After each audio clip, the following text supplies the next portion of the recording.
government is going to actually have to put out everything they know about UFOs to the public. I guess it's not. Well, for me, the whole thing was this, and that's why we put that language in there. And that's, people think about space aliens. For me, is there's stuff flying over military installations, and no one knows what it is, and it isn't ours. So for me, that's logical. You want to know what it is. I mean, it's common sense, right? If stuff's flying over the top of your most sensitive installations, and it's not ours, and no one knows whose it is, you should find out what it is and tell. Radically common sense. Think about what he's saying for the moment.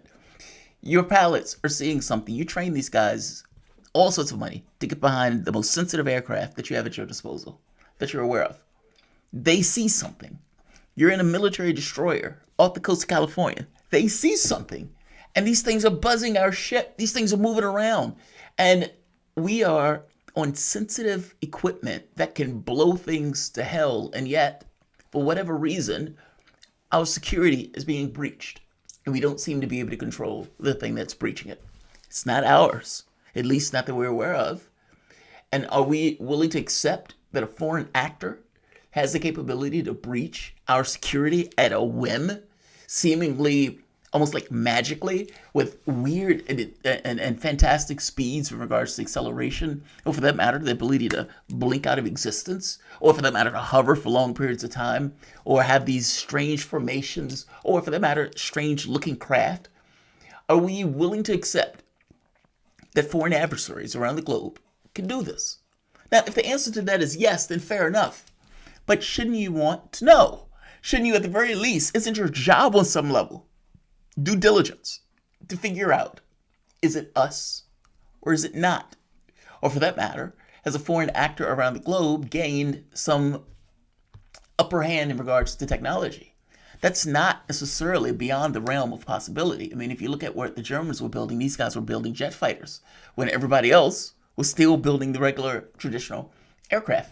And even from the standpoint of our own craft, I mean, certainly we have stuff in the vault that we've probably been working on that's maybe 20 or 30 years ahead of where we are. What does it look like?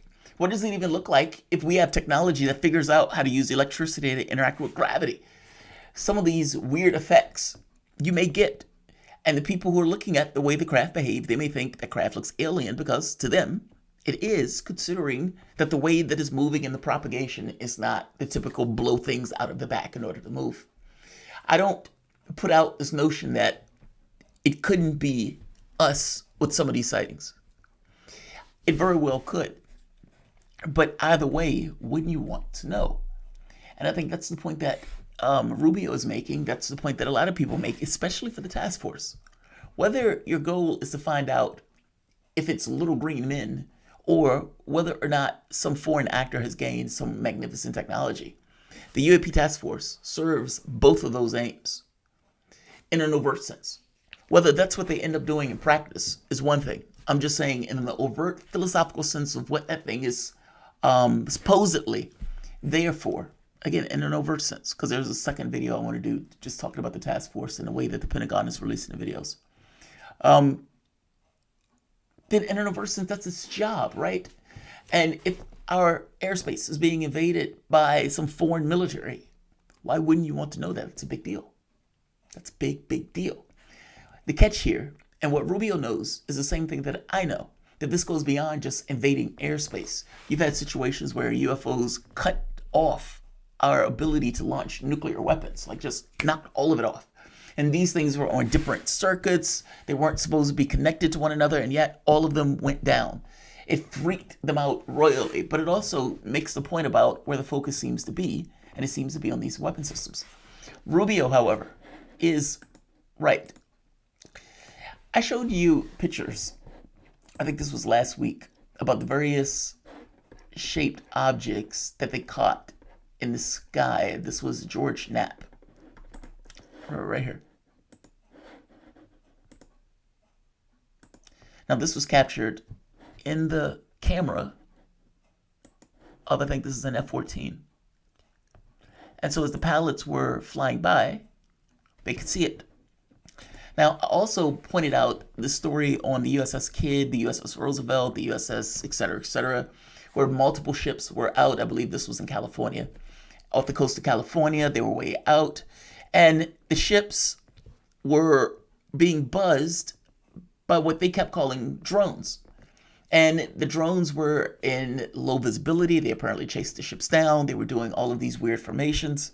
And apparently, in the same way that some of the pilots took a picture of these, the other photos while they were in the cockpit of the ship, the F-14. Well, they also took video of these UFOs that were buzzing the ship. At least one of them. Now, one of the questions that came up, that had to come up, had to do with...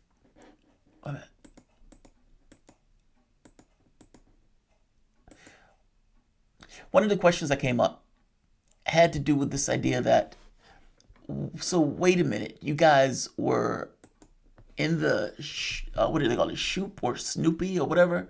But basically, the people who are professionals who come out and analyze what they're seeing, because they need to be able to identify what it is.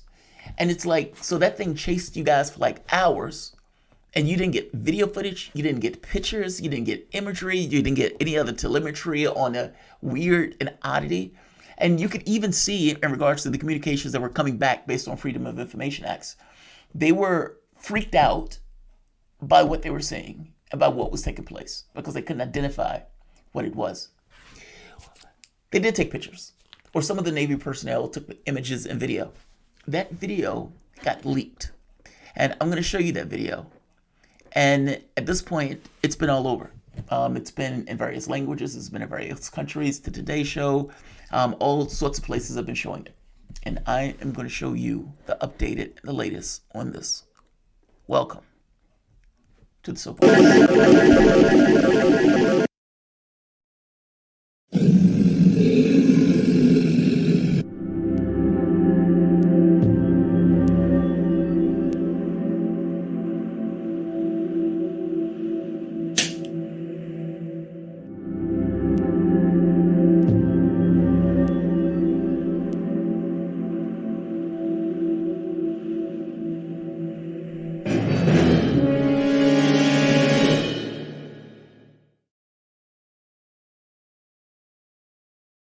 God, I love that video. All right, so again, if you remember correctly, I was making the point about the USS Kidd, USS Raphael. These ships were out. They were being buzzed by multiple craft. They kept calling them drones. And as the drones were flying across the various angles and everything else and flying around the ships, multiple ships were able to see it. And this stuff went back to shore. It went up the chain of command in regards to trying to figure out what it was. Even went through the FBI. I think it went through the CIA at one point. And while they were trying to analyze the footage from one night, it happened again on the very next night. This is going to go through the UAP task force. Now, to get an idea, though, on what some of them were seeing, and from my understanding, this is not necessarily what everybody was saying, but the one that they caught on camera was this.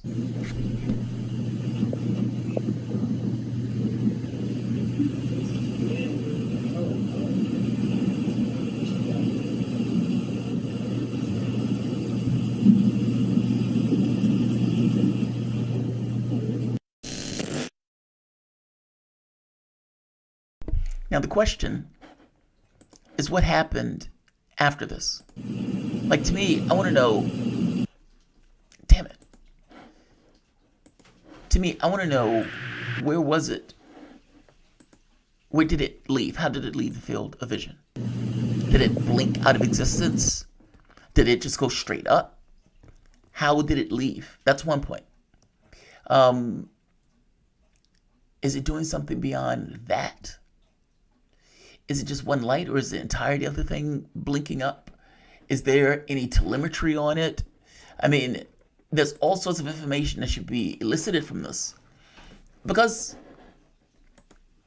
when we say UFO, or when I say it, I don't intend to always mean alien origin. I say it just because they don't know what it is.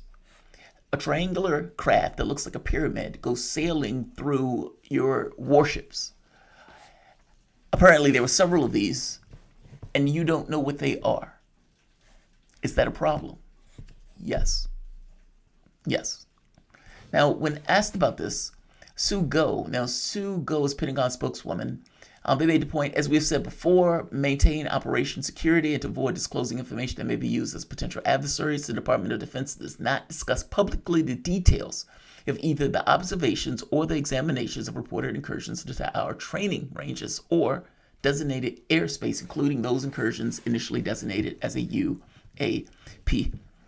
Look, from my standpoint, there are going to be some of these that are bona fide, that thing is acting weird. That thing is accelerating at speeds that would kill the person. The radar signature is scattered in a way that may indicate that gravity is being used for propulsion as opposed to just blowing something out the back of the vehicle. Whatever.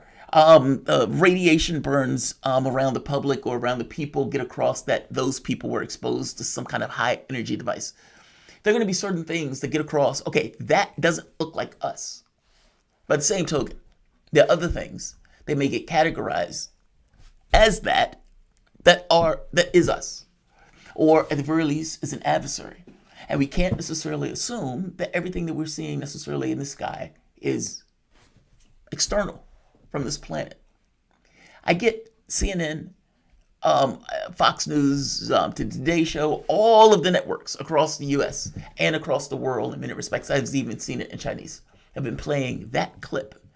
The triangular UFO, if you don't know, is one of those things that has been speculated about because people have said they've been seeing it. And in seeing something like a triangular UFO, well, it's one thing to say that you've seen something like it. It's another thing to actually see it for yourself. And so it's hard to know whether or not those people were seeing things that might be something like a stealth fighter or a new age fighter in regards to the way that those things operate. And to be honest, I would say it's kind of hard to delineate, with the exception of capability, how they perform, and the telemetry that you're getting off of the way that they are performing. If that thing blinks out of existence, then no, I'm not going to think it's us. Meaning if you have something that boop, or something that's straight up into the sky, or something that plops into the water, or for the matter, plops out of the water, yeah, I'm not going to think those are us. If it's something that's doing that, which doesn't necessarily seem to be all that elaborate, then I have no idea. It's unidentified in the explicit sense of the term, unidentified. It doesn't necessarily mean it's something not us. There's also a hubris with the way we look at this stuff. We assume that no other country will have the capability of blowing past our technology. I don't think we can make that assumption entirely, especially if it's devices or tech that we may not necessarily regard as it looks a particular way, but is not necessarily of alien origin. We do need to pay attention to that stuff. I even have questions on why this rush to put the information out.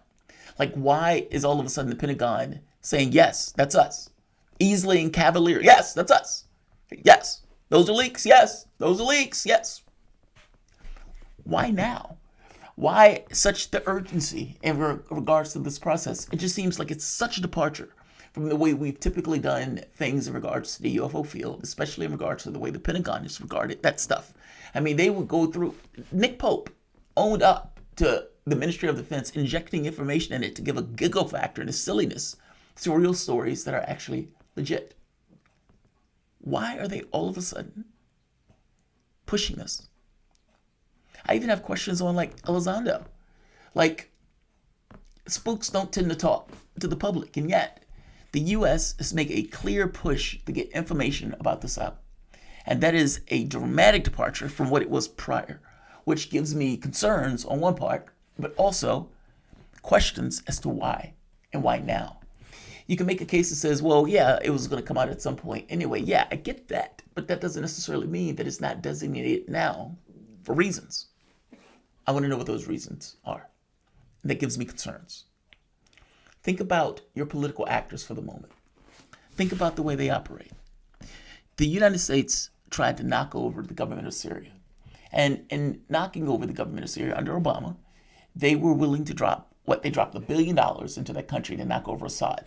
For the longest time, they said there were no boots on the ground. And despite saying that there were no boots on the ground, there were boots on the ground. We stole the oil. We took the land for the standpoint of crops. We passed sanctions in order to make their lives miserable with the idea of them knocking over Assad. Never once did the question come up of, is that our job? Is that our job? Do we have any right to do that? Same thing with Libya. We knocked the country over. They were actually selling slaves when we left that country. It was a dramatic failure. But why? Those countries have resources and geopolitical implications or geopolitical in regards to their locations that we covet. And because of such, and because we want that control, and because those countries are not within our orbit as one of the vassal states, for example, the European countries, then those countries are subject for regime change. The same thing is true, by the way, in South America, with the CIA working to get Lula put in prison or Rousseff knocked down. Both of those, at this point, have been pushed off, have been annulled. So both of these guys can run. And even in Bolivia, where the U.S. backs a coup for Evo Morales. Take that particular perspective for the moment. Those are the people who will be making choices. Those are the people that are going to be engaging whatever this particular phenomena is. And those are the people you're going to have to believe are being honest with you as the information comes out and as the information is leaked. Why in the hell would you accept what they say, knowing that this is the way they operate? And by the way, in operating this way, this is not done nakedly. You have a media that goes behind and co-signs it. So when the U.S. invades Iraq, gets 1 million people killed, the gravity of that is never really instantiated into the public in the way that maybe it should. There are no consequences for that. Bush gets rehabilitated. And you have Bush, Obama, and all of these other people because they want to ostracize Trump hand in hand, as if Bush didn't get 1 million people killed. And we've been in those wars for like 20 years as a result of lying to do so. It's astonishing, even from the standpoint of torture. But the media drops context. So they would look at North Korea and they would say, oh, North Korea is firing those missiles again. They're just crazy. And when show you any footage, any conversation, any context where they're saying stop with the military exercises pretending to invade our country. Stop doing that. If you stop doing that, we'll stop firing the missiles and we can have a conversation. Those missiles are defensive in nature, not offensive. If you attack them, yes, they will obliterate stuff. But I'm making the point that it's to keep their country intact from actors like us. We're not the good guys in this story. We're not the good guys in the story. So we're stuck with people who do things like that, who has a specific interest for the top 1%, and specific interests for their own interests. And we're supposed to believe that they are going to engage this with the highest aspect of their being. I don't believe that, which gives me all sorts of problems and qualms with this issue. I don't think the media internalizes it. And not just that, a media that would do that. So, for example, the Ukrainian troops, the U.S. would say, oh, the Russians, they're just for no reason at all putting troops on the border and bolstering that area in the Donbass regions. Well, it's utterly ludicrous that you wouldn't bring up the fact that the Ukraine was actually made the move first. They were doing the buildup. You even had CNN shows with the headline like Russian buildup, while they were showing in the skit a Ukrainian transport. Like, it's so out of whack to turn around and say China is committing genocide. And it's like, okay, but you've killed more Muslims than China is genociding, quote unquote, in these education camps. The honesty of it is just not there. And the media would never give you the honesty of it. And so they always will only give you a version of it. But it's a version that pushes your point of view in a direction. Meaning you think you're thinking, you think you're using the data to come up to a particular conclusion, but you're really passive listening. And the media is giving you just enough information to give you a point of view that is in line with the state and with their interests. It's what happens. And so if that happens just on the globe, what does that look like when you get into this kind of exopolitics? What does that look like when you're reliant and dependent upon this set of information from this set of nefarious miscreants and to engage something that's off this planet? That's terrifying. And yeah, media is not good stewards of this. And so I don't have this belief that whatever these guys come up with in a report, it's going to be Here's the bare bones truth. When have you ever gotten that? And so if it's not going to be the bare bones truth, I have to probably accept it as some of it is going to be true. Some of it is going to be put there for the idea of a perspective. Think of the Russian bounty story. Didn't even make sense. Why would the Russians need to pay the Taliban in order to kill Americans? Americans are literally invading that country and has been invading that country for the past 20 years. We have literally invaded Iraq and basically have a whip hand in order to maintain or to make sure they keep us in the country willingly. Not to mention the instigation in Syria, the sanctions on all of the countries around the world when our economic needs or wants doesn't met. And even the disrespect that's associated, or the racism, vague vulgarity, xenophobia, and the way that we talk about Russians or Chinese. And they were shocked that the American public engages it in those terms. 500,000 people dead wasn't entirely from the virus. It was also malfeasance by government. And this is the group of incompetent miscreants that we have in our political space that is supposed to do a report and is supposed to engage this issue and engage it with us as a public. Yeah, I don't blame anything that would try to make contact with us at this point would not be to the betterment of us. We are childish in a cosmic sense. And no, I don't trust what these guys are talking about. I do think they have ulterior motives. And the problem is I don't know what those ulterior motives are. The information at this point seems to be, okay, we're going to let you in on some of it. Is what you're letting me in on, though, pushing me in a direction? Yeah, I have concerns, I have qualms. But at the end of the day, the DOD said the video is legit. What it means that it's legit, I don't know. Yeah, it just from the standpoint of, yes, one of our personnel took this video of a flying pyramid hovering over our ships. And other people have said that some of those things look like Tic Tacs also, especially with some of the movements that these things were making that night. So I don't. So yeah, I'll leave it here. I'm going to say like, I'm going to say share, and I'm going to say subscribe. Thanks all.